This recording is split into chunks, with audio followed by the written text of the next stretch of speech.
नमस्कार दोस्तों। आज हम दोबारा से आपके सामने आए हैं एक टॉपिक को लेकर जो बहुत ज़्यादा परेशानी क्रिएट करने वाला है। ये एक ऐसा इशू है जीएसटी के अंदर जो काफ़ी देर से since the Inception of this GST law हमारे लॉ में है, और हर बारी जब हमारा इनकाउंटर इससे होता है तो दिमाग में एक कन्फ्यूजन आ जाती है, और ये कन्फ्यूजन है क्या रजिस्ट्रेशन इज रिक्वायर्ड जहाँ पे आरसीएम लग जाता है। तो आइए आज हम इस इशू को देखते हैं, डिस्कस करते हैं और थोड़ा डिटेल में एनालाइज करते हैं कि इसके अंदर क्या हमारे पास लीगल ऑप्शन है, ताकि हम इस कंट्रोवर्सी को अपने दिमाग में हल कर सकें कि क्या इसका कंक्लूजन सही निकल सकता है। तो आज we have been given some exemption. हमारे को ये देखना है कि हमारे पास लॉ में कुछ एग्जम्पशंस की दी गई हैं सेक्शन 22 के अंदर, और वो हमारे पास थ्रेशोल्ड लिमिट दी गई है सेक्शन 22 के अंदर, जो अब रिसेंटली रिलीज कर दी गई है फॉर गुड्स 40 लाख रुपीज और सर्विसेज के लिए भी 20 लाख सी है। इसके साथ साथ कुछ हमारे को बेनिफिट दिए गए हैं सेक्शन 23 के अंदर, जहां पर कुछ कैटेगरीज ऑफ सप्लाईज हैं, category person who make certain supplies, उनको एग्जम्प्ट किया गया है 23(1) के अंदर, और प्लस 23(2) के अंदर गवर्नमेंट ने अपने पास पावर रखी है नोटिफिकेशन की। तो हमारे पास वहां पर कुछ बेनिफिट्स अवेलेबल है।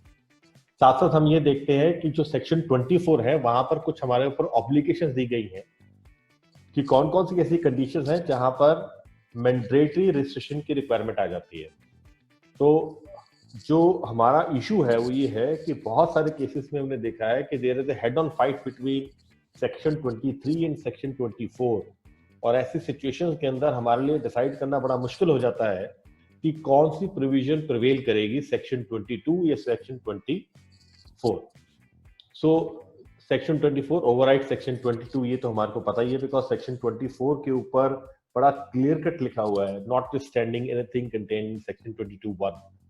तो यहाँ पर तो हमारे को कोई कंफ्यूजन नहीं है। प्रॉब्लम वहां पर आ जाती है जहां पर सेक्शन 23 ने एक ब्लैंकेट हमारे को एग्जम्पशन दी थी, लेकिन उस ब्लैंकेट एग्जम्पशन का जो हमारे को बेनिफिट है वो ना कहीं छिलता हुआ नजर आ जाता है जब सेक्शन 24 हम पढ़ते हैं। तो आज हमारा ऑब्जेक्टिव यही है कि हम इस कंट्रोवर्सी को एनालाइज करेंगे और हम देखेंगे कि पलड़ा किस तरफ भारी पड़ता है अगर इसको देखें। तो आइए हम देखें सेक्शन 22। व्हाट डज सेक्शन 22 से? सेक्शन 22 क्या कहता है? अगर हम right side of the screen देखेंगे तो वहां पर सेक्शन 22 जो एक्ट में लिखा गया है वो सारी डिटेल्स दे रहा है। सेक्शन 22 ये 1 कहता है, every supplier shall be liable to be registered under this act in the state और union territory other than special states from where he makes a taxable supply of goods or services or both. So word used over here is taxable supply of goods or services or both. And where if his aggregate turnover in the financial year exceeds 20 lakh rupees, and now this has been increased to 40 lakh rupees in the case of the goods. So on the other side of the screen, you will be able to see the summary of the section 22(1). तो summary of the section ये कहता है कि supplier engage exclusively in the supply of goods up to 40 lakh rupees not required to register. Supplier of services still at the exemption threshold of rupees 20 lakh only. तो हमारे को इन्होंने यहाँ पर एग्जम्पशन की एक थ्रेशोल्ड लिमिट दे दी है, और उस थ्रेशोल्ड लिमिट से अगर हम नीचे हैं तो हमारे को रजिस्ट्रेशन की कोई रिक्वायरमेंट नहीं है, and we can fairly enjoy the benefit of this threshold limit. यहाँ पे interest and deposits, loan advances ये एक्सक्लूड करते हैं। जब हम 40 लाख के limit for the purpose of goods को देखते हैं तो उस इस तरीके की जो हमारी सप्लाई है उसको एक्सक्लूड करते हैं। तो ये भी लिखा गया just for the sake of information. हमारा ऑब्जेक्टिव इज समथिंग एल्स। अगर हम बात करें यहाँ पर सेक्शन 23 की, तो सेक्शन 23(1) वो हमारे को एक ब्लैंकेट एग्जम्पशन देता है कुछ सिचुएशंस के अंदर। तो हमारे पास 23 के अंदर दो सबसेक्शन है। सेक्शन 23(1) जो हमारे को क्लॉज ए और क्लॉज बी के अंदर दो कैटेगरी ऑफ पर्संस को एग्जम्पशंस देता है जो एक स्पेसिफिक काइंड ऑफ सप्लाईज करते हैं। सेक्शन 23(1)(a) हमारे को ये कहता है कि any person engage exclusively in the business of supplying goods और सर्विसेज और both that are not liable to tax or wholly exempt from tax under this act or under the Integrated Goods and Services Act। तो जो बिल्कुल ही liable to tax नहीं है और exempted goods है, हमारे पास जो definition है उसमें अगर exclusively word use किया गया है कि वहां पर उसमें अगर वो डील कर रहे हैं then they are not liable to take any kind of restriction। पर यहाँ पर क्योंकि एक्सक्लूसिव वर्ड है, अगर ₹1 की सप्लाई भी उनकी टैक्सेबल गुड्स की हो जाती है तो definitely they are out of this blanket exemption. The second kind of exemption is basically to agriculturist. Agriculturist को भी exemption to the extent of their agriculture produce को ही उनको एग्जम्पशन है कि अगर एक एग्रीकल्चर से जो he was making the supply to the extent of produce out of cultivation of the land, then that portion अगर उतना ही इसका सप्लाई का है और उसके अलावा और कुछ नहीं है, then agriculture is also has been given blanket exemption under section 23(1)(b). Now if we see 23(2), the government may on the recommendation of the council by notification specify the category of persons who may be exempted from training registration in this act। यहाँ पर government अपने पास एक power hold कर ली कि वो कुछ category of persons को notify कर सकती है कि जो लोग को ये बेनिफिट पास ऑन किया जा सकता है, और गवर्नमेंट ने इस पावर को यूज किया है बहुत सारे केसेस में। अगर आप दूसरी साइड ऑफ द स्क्रीन देखें तो हमारे पास उन लोगों को एग्जम्पशन भी दी गई है जिनकी जो सप्लाईज आउटवर्ड सप्लाईज है is exclusively under reverse charge basis. तो उन लोगों को रजिस्ट्रेशन लेने की कोई रिक्वायरमेंट नहीं है। For example there are many GTS जिनका 100% टैक्सेबल सप्लाईज जो है वो on reverse charge basis है, so they may not take any restriction. Handicapped suppliers that despite interstate supplies अगर उनकी हो रही है तब भी उनको interstate supply के बावजूद भी restriction लेने की कोई जरूरत नहीं है। Supply of services through e-com operators है, notification number 65/2017 है। Job worker making interstate supply to a registered person है, या person making interstate supply of services भी है, उनको threshold limit का benefit यहाँ पे दे दिया गया अंडर नोटिफिकेशन नंबर 10/2017, 13 अक्टूबर की नोटिफिकेशन है। तो ऐसे बहुत सारी नोटिफिकेशंस आई, तो ये नोटिफिकेशंस के साथ हमारे को बेनिफिट दिया गया। अब अगर हम सेक्शन 24 की बात करें तो सेक्शन 24 में हमारे को 12 सिचुएशंस दी गई हैं। इस 12 सिचुएशंस के होने से उसको मैंडेटरी रिक्वायरमेंट है रजिस्ट्रेशन लेने की।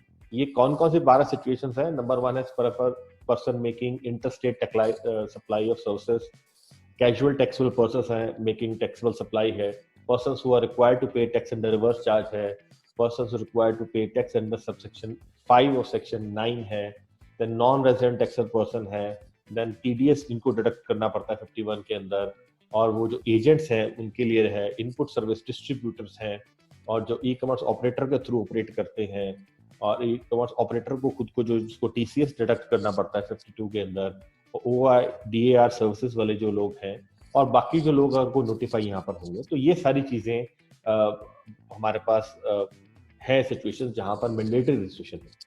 तो अब देखिए कि ऐसे बहुत सारी सिचुएशंस हो सकती हैं जहां पर हमारा क्लैश हो सकता है सेक्शन 23 का और सेक्शन 24 का, जहां पर हमारे को ब्लैंकेट एग्जम्पशन सेक्शन 23 के अंदर आ रही है, लेकिन सेक्शन 24 कहता है कि नहीं, वो आपको ब्लैंकेट एग्जम्पशन मिलेगी, हमारे पास एक कंडीशन यहाँ पर भी लगी हुई है। तो which will prevail? Section 23 will prevail और सेक्शन 24 विल प्रिवेल? अगर आप इसकी ओपनिंग लाइन देखें तो it says that notwithstanding anything contained in subsection 1 of section 22, which basically means that section 24 is only overriding section 22(1).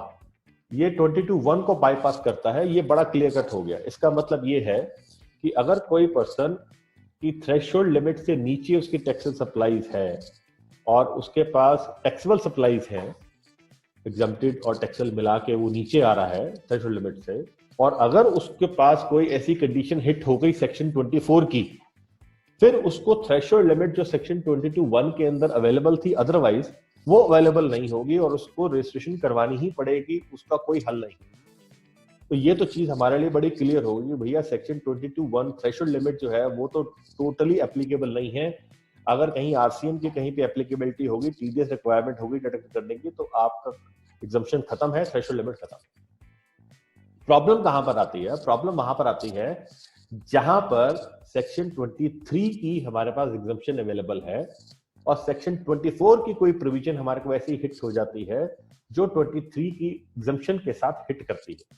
मान लीजिए कोई person exclusively involve into the exempt supplies है और उसको कहीं पे आरसीएम देना पड़ जाता है, तो हमारे लिए एक डिलेमा हो गया कि 23 की एग्जम्पशन को देखें या 24 की रजिस्ट्रेशन की रिक्वायरमेंट को देखें। इन दोनों में से कौन सा प्रिवेल करेगा? क्योंकि यहाँ पर तो कोई लिखा नहीं हुआ कि सेक्शन 23 प्रिवेल करेगा कि 24 प्रिवेल करेगा। दोनों इंडिपेंडेंट प्रोविजंस हैं अंडर द जीएसटी लॉ और दोनों इंडिपेंडेंटली एग्जिस्ट करती है under the law. So let us see first of all कि हमारे पास क्या इसके ऊपर कोई AAR है, अथॉरिटी फॉर एडवांस रूलिंग की अनाउंसमेंट्स है। तो यस, हमारे पास काफी ज्यादा इसके अंदर लगभग 4 के करीब ऐसी हैं अथॉरिटी फॉर एडवांस रूलिंग की अनाउंसमेंट, जहां पर जालाराम सीड्स AR महाराष्ट्र की है। उसके अंदर उन्होंने ये कहा कि क्योंकि ये 23 और 24 जो आपस में क्लैश करती है और हिट करती है, तो हमारे लिए और कोई ऑप्शन नहीं है that we have to adopt the rule of the harmonious construction of the law. और harmonious construction of the law ये है कि कोई हमारे को उसका एक वन ऑफ द ऑब्जेक्टिव ये है कि हमारे को उसकी ऐसी कंस्ट्रक्शन करनी है जिससे कोई एक प्रोविजन जो है वो रिडंडेंट ना हो जाए because of the other provision. तो हमारे को वैल्यू देनी है दोनों प्रोविजंस को, पर इस क्लैश वाली सिचुएशन के अंदर किसको प्रोविजन देंगे? क्या हम ये माने 23 सुप्रीम है, क्या ये माने 24 सुप्रीम है? और हमने ये जनरल टेंडेंसी देखी है विद ड्यू रिस्पेक्ट कि कहीं ना कहीं जो अथॉरिटी ऑफ एडवांस रूलिंग्स आती हैं वो ज्यादातर प्रो रेवेन्यू होती है। तो कहीं ना कहीं एक मन के अंदर वो कन्विक्शन नहीं आती है कि यार जो लॉजिक और जो चीजें बता रहे हैं क्या उसके हिसाब से रजिस्ट्रेशन लेनी जरूरी बनती है कि नहीं बनती है।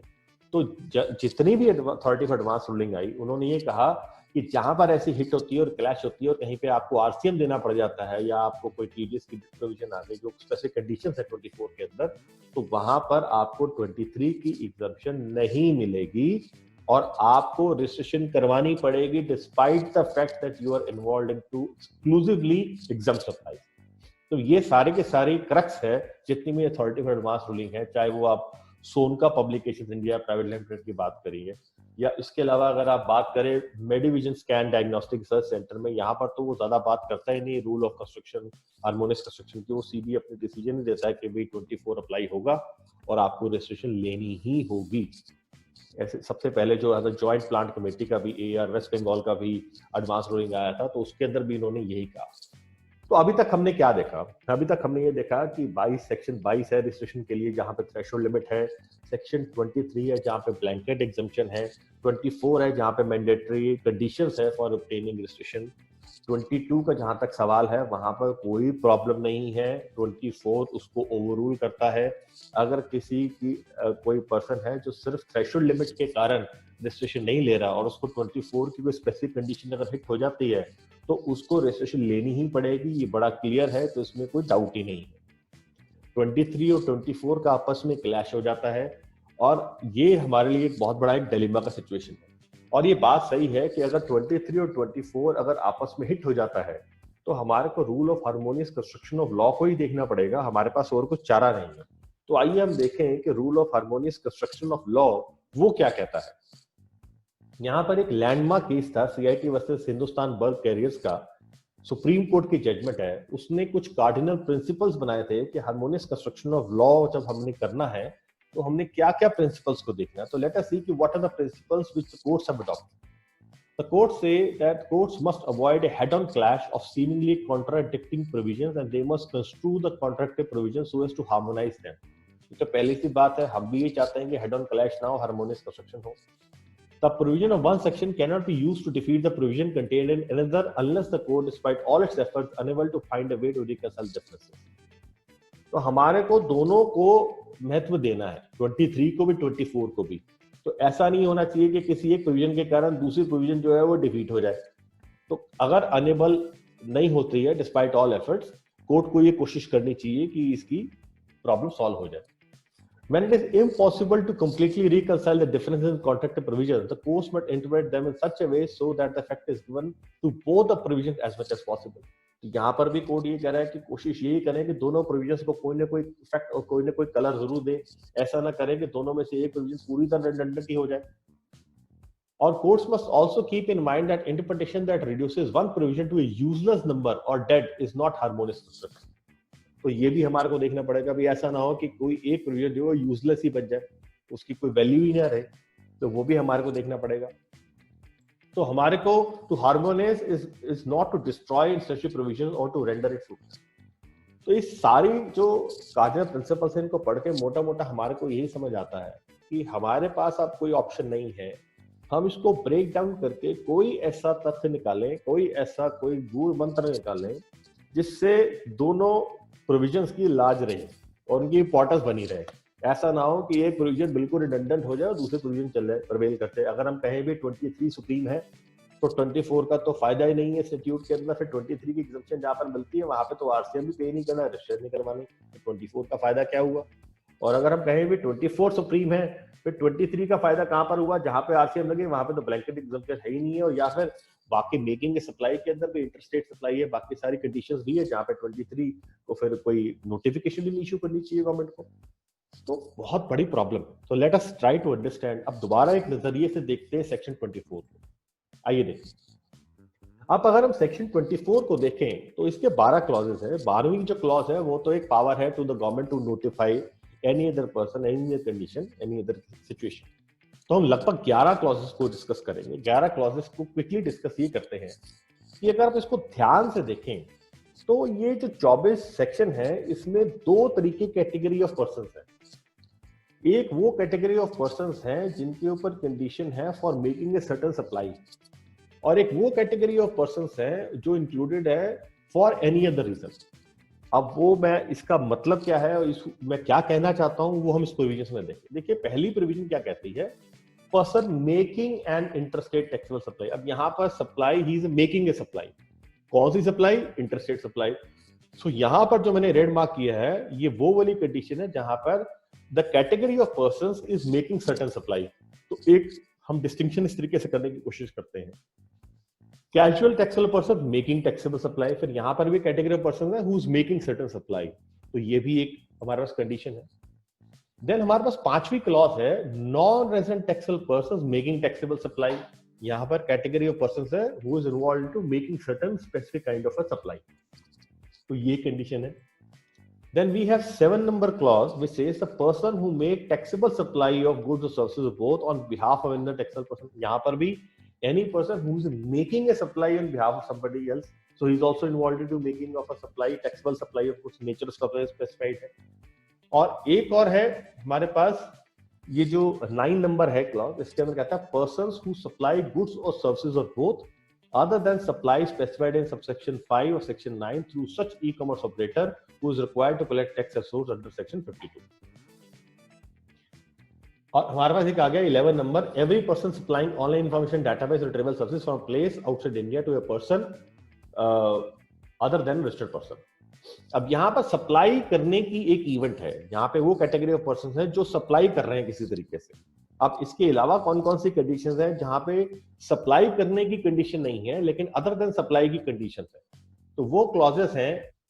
एक हमारी 3rd नंबर क्लॉज है persons who are required to pay tax under reverse charge. Then we have persons who are required to pay tax under subsection 5 और section 9। Then we have persons who are required to deduct tax under section 51 whether not registered. अब जो 8th number है input service distributor whether not separately registered, and then under this act, and then we have 10 number every electronic commerce operator who is required to collect tax as source under section 50। अब आप देखें कि जो मैंने ये यहाँ पर red की हुई है कंडीशंस, ये वो वाली कंडीशन है जहां पर some event of making supply is there, और जो ब्लैक है यहाँ पर कंडीशंस ये वो है जहां पे making of supply is not a condition. अगर आप 23 को देखें तो वहां पे ब्लैंकेट एग्जम्पशन जहां पर भी दे रहा है वो सिर्फ एग्जम्पशन दे रहा है making of a supply as a condition.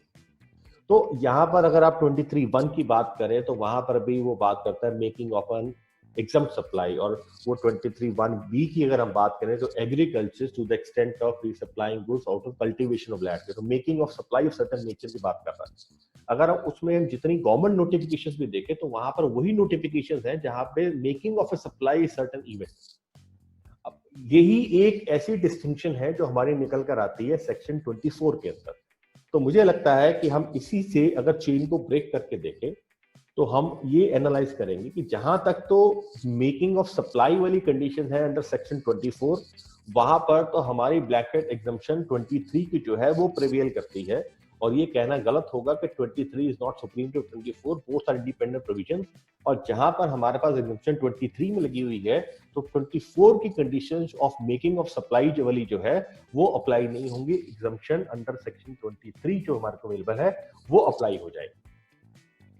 However, for category of person mentioned under 24 who are having conditions other than making of a supply, वहां पे कंडीशन 23 की अप्लाई नहीं होंगी, बिकॉज 23 जो है वो condition is only only extend making it available. अब ये मैं आपको फ्रेंकली बताऊंगा, ये मेरी एक हम्बल ओपिनियन है और ये एक मजबूरी की ओपिनियन आप ये कैसे कह सकते हो, क्योंकि हार्मोनियस कंस्ट्रक्शन ऑफ लॉ के अंदर हमारे को एक सेक्शन को तोड़ के कहीं ना कहीं इसकी एग्जिस्टेंस दोनों सेक्शंस की बनानी बहुत ज्यादा जरूरी है। और मैं ये सोचता हूँ कि क्योंकि आपके पास दो प्रोविजन सेक्शंस आपके पास अवेलेबल हैं, अथॉरिटी फॉर एडवांस रूलिंग आपके पास है जो आपको हर हालत में कह रही है कि आपको रजिस्ट्रेशन करवानी है, तो हमारे पास और कोई ऐसी ऑप्शन नहीं बचती कि हम इसको खुद एक तोड़ के देखें कि इसमें से कहीं कुछ और ऐसी इंटरप्रिटेशन तो ही नहीं निकल के आती। तो मुझे लगता है कि मैंने भी तोड़ के इसको देखा कि इसके अंदर और कोई इंटरप्रिटेशन इसके अंदर नहीं निकल के आती। तो अब हमारी समरी क्या बनी इसके अंदर? समरी हमारी ये बनी कि 24 की रजिस्ट्रेशन जो रिक्वायरमेंट है उसकी सिचुएशन ये है कि जहां पर तो आपकी सेक्शन 22(1) आपकी कंडीशन है वो तो टोटली ओवर रूल्ड है, वहां पर नॉन ऑब्स्टिनेट क्लॉज गिवन है सेक्शन 24 के अंदर।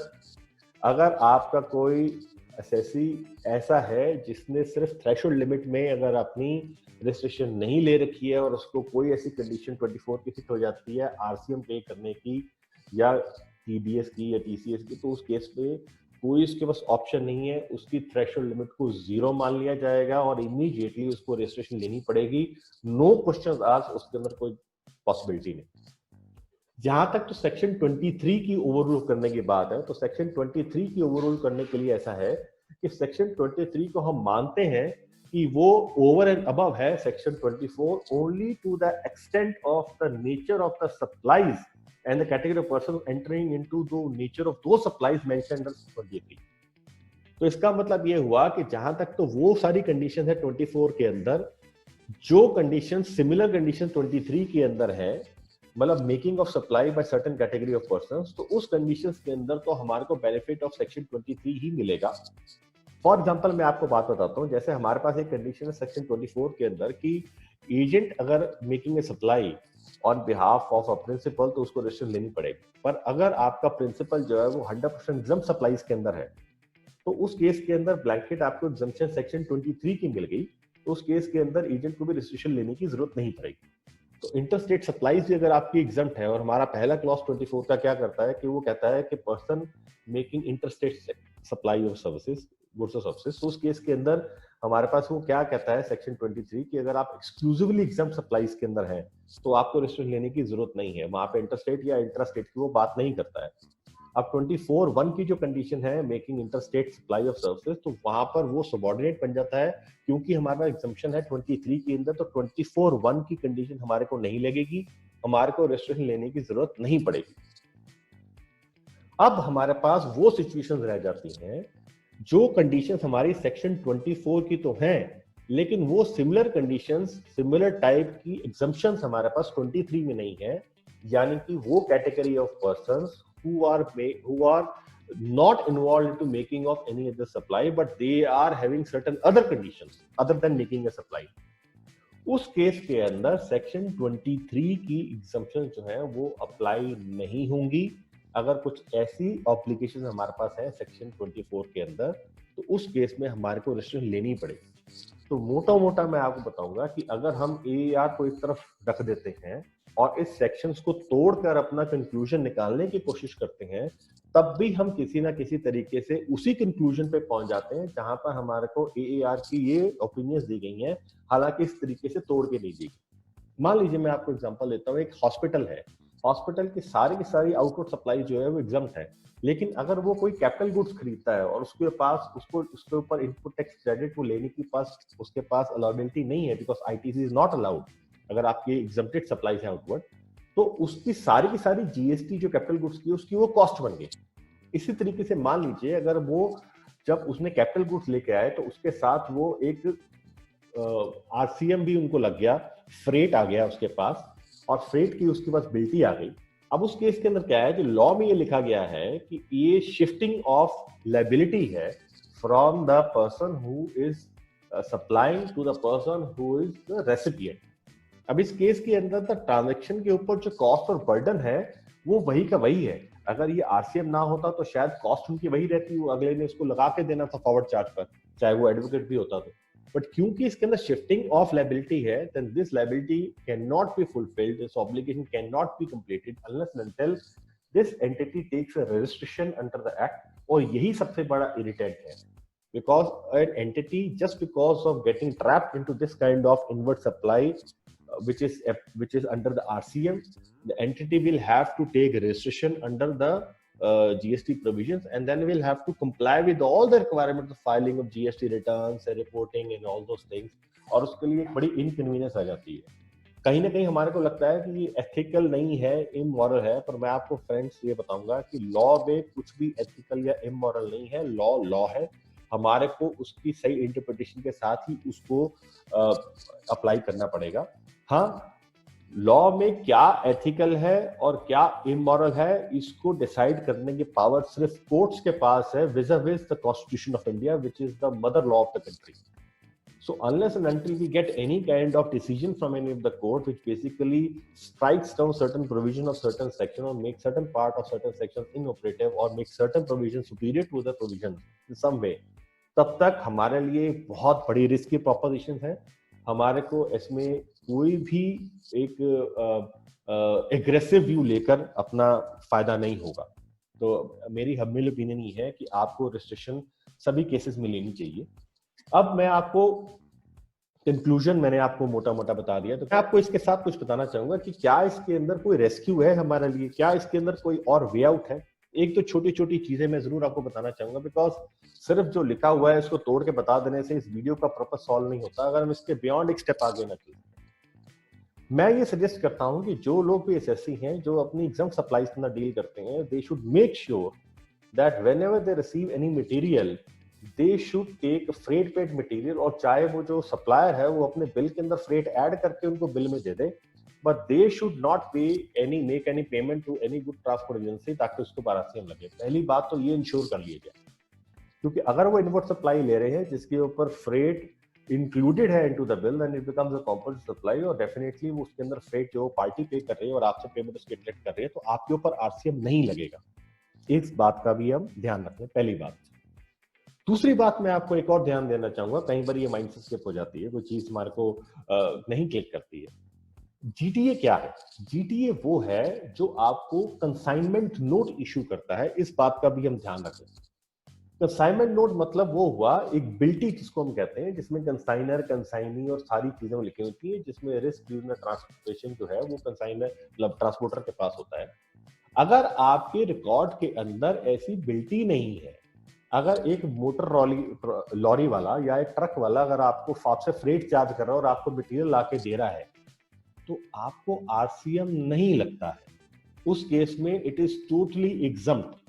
तो आप अगर कहीं पर आपको लगता है कि कोई ऐसा मटेरियल मंगवाना है, कोई आपको ऐसा फ्रेट इनकर करना है, तो आपको ये देखना है कि क्या आपको उस सोर्स से फ्रेट पे करके मटेरियल मंगवाना है जहां पे कोई आपको बिल्टी इशू कर रहा है, या कोई ऐसा सोर्स जिसमें कोई आपको बिल्टी इशू ना करे और आप उसका खर्चा फ्रेट का सिर्फ अपनी वोचर में डाल के किताबों में डाल लें, जो आगे वो जीटीए की प्रोविजंस में नहीं आता है। और तीसरी चीज ये है कि जैसे एडवोकेट की फीस है, कुछ भी चीज है, तो आपके पास ये आइडेंटिफाई कर लेना जरूरी है क्या वो जो लीगल फीस है, और लीगल फीस की डेफिनेशन बड़ी वाइड है जो दी गई है, उसके अंदर हर तरीके की कंसल्टेशन जो है वो एडवोकेट से वो बीच में आ जाती है। क्या it is in the course और फर्दरनेस ऑफ बिजनेस, या वो आपकी पर्सनल है? और अगर आपकी इन द कोर्स और फर्दरनेस ऑफ बिजनेस है तो डेफिनेटली आपको आरसीएम पे करना पड़ेगा। पर अगर कहीं वो आपके इन द कोर्स और फर्दरनेस ऑफ बिजनेस नहीं है, तो आप उसको कैपिटल अकाउंट में डाल दीजिए, वो ड्राइंग्स में आपकी चली जाएगी और आपका वो बिजनेस का वो पार्ट नहीं है, देन डेफिनेटली आरसीएम आपको एप्लीकेबल नहीं होगा। मैं समझ पा रहा हूँ कि ऐसी कुछ सिचुएशंस को अगर आप हैंडल कर पाए तो आप इस रिगर्स ऑफ द लॉ से थोड़ा सा बच पाएंगे, अदरवाइज बहुत बड़ी सिचुएशन क्रिएट हो जाएगी, and I don't think so there is any rescue outside this.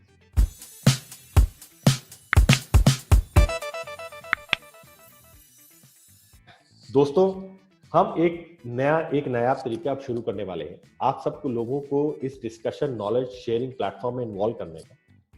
हम एक नया काम ये करेंगे कि हम हर सेशन के एंड में कुछ 2-3 सवाल पूछेंगे, उसमें से एक आधा सवाल बहुत ज्यादा आसान भी होगा और कुछ सवाल जो थोड़े से टिकलिश से होंगे वो हम पूछेंगे, और यहाँ पर नीचे स्क्रीन पे जो आपके पास एक ईमेल आईडी आ रही है, इस ईमेल आईडी पे आप अपने और सवाल भी पूछ सकते हैं। आप अपने क्वेश्चंस हमारे को भेज सकते हैं, उन क्वेश्चंस को भी हम इंक्लूड करने की कोशिश करेंगे इनमें, या उनको सेपरेटली रिप्लाई करेंगे। जो भी इन सवालों का जवाब देना चाहे वो हमारे इस चैनल को लाइक और सब्सक्राइब करे और कमेंट सेक्शन में वो इसका जवाब दे सकता है। हमारे को इस वीडियो के पोस्ट करने के 7 दिन के अंदर अंदर जो भी करेक्ट जवाब मिलेंगे, हम उनको स्पेशल एप्रिसिएशन का ईमेल डालेंगे और कोशिश करेंगे कि उन सबके नाम हम यहाँ पर बता सकें जिन लोगों ने सही सवालों के जवाब दिए हैं, और इसका जवाब हम अगली बारी आपसे डिस्कस करेंगे। तो आज ये जो क्वेश्चन है इनका जवाब आपको खुद देना है, और नीचे इस चैनल के नीचे जो आपका चैट बॉक्स है उसके अंदर आपने इसका रिप्लाई डालना है, इसके अंदर आपने इसका जवाब डालना है। तो देखिए पहला सवाल आपके सामने, rate of GST in one option, the rate of GST in one option is 5% on the GTA. ये जीटीए की बात कर रहे हैं। जीटीए के ऊपर जो रेट होता है आरसीएम का वो 5% होता है, और इसका एक कंडीशन ये है कि इस पे आईटीसी अवेलेबल नहीं है, और इसके ऊपर हमारे को फर्दर आरसीएम में डाल दिया गया है। तो एक ये सवाल बहुत सारे लोगों का पहले आता था और अभी भी कई बार मेरे को सवाल ये आता है कि क्योंकि उसकी रेट नोटिफिकेशन के आगे लिखा हुआ है कि विदाउट आईटीसी 5%, तो क्या जो आरसीएम में टैक्स पे कर रहा है, क्या ये 5% टैक्स पे करने के बाद उसका आरसीएम का इनपुट टैक्स क्रेडिट हमारे को मिलेगा या नहीं? हाँ या ना, छोटी सी एक लाइन के साथ में एक्सप्रेशन लिख के जरूर लिखें। लाइक और सब्सक्राइब करें और अपने नाम से बीच में रिप्लाई को जरूर डालें।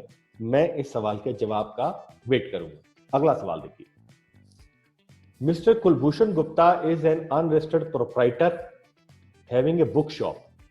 He pays ₹5,000 to GTA.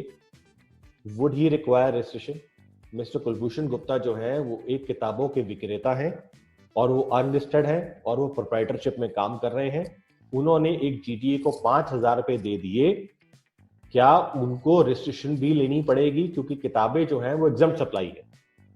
इसी सवाल का दूसरा एक सवाल, क्या इस सवाल का जवाब अलग हो सकता है अगर ये किताबों के विक्रेता की बजाय स्टेशनरी की शॉप होती जो एक टैक्सेबल सप्लाई है? तो इस सवाल का जवाब भी आप लोगों से मैं एक्सपेक्ट करूंगा। आइए देखें हम तीसरा सवाल। XYZ Private Limited is a juice manufacturing company. It pays ₹15,000 to GTA for transportation of oranges. Whether RCM applicable? एक XYZ Limited जो कंपनी है वो जूस बनाने की कंपनी है। वो जूस बनाने के लिए संतरों को मंगवाना चाहती है, जिसके लिए उसने 15,000 रुपए का फ्रेट पे किया है जीटीए को। क्या इस फ्रेट पे करने पर उसको आरसीएम पे करना पड़ेगा, हाँ या ना? तो दोस्तों, मैं अब आप सबके सवालों के जवाब का इंतजार करूंगा। ये जो नीचे मैंने ईमेल आईडी दी है queries@poc-ca.com पे, इस पे भी लिख के भेज सकते हैं। यहाँ पर लाइक और सब्सक्राइब करने के बाद नीचे चैट बॉक्स के अंदर अपने जवाब देंगे, ताकि सबको पता लग सके कि इसके अंदर क्या क्या ओपिनियन डेवलप होकर आ रही हैं और हमारे साइड करेक्ट क्या है। दोस्तों, नॉलेज शेयरिंग प्लेटफॉर्म के अंदर हमारे को ये परवाह नहीं करनी चाहिए कि हमारे सवाल सही हैं या गलत हैं।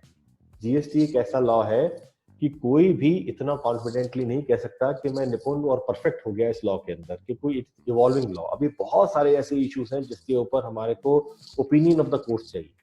हम सब लोग इस सीखने की जर्नी में आगे बढ़ रहे हैं। मैं उम्मीद करता हूं और आशा करता हूं कि आप सब लोग इस चैनल के साथ जुड़ेंगे और आने वाले टाइम पर भी हम ऐसे ही ट्रिकल इश्यू को लेकर आते रहेंगे और आपसे इन चैनल के थ्रू हम बात करते रहेंगे। तो देखते रहिए इस चैनल को, लाइक करिए, सब्सक्राइब करिए and wait for the next video.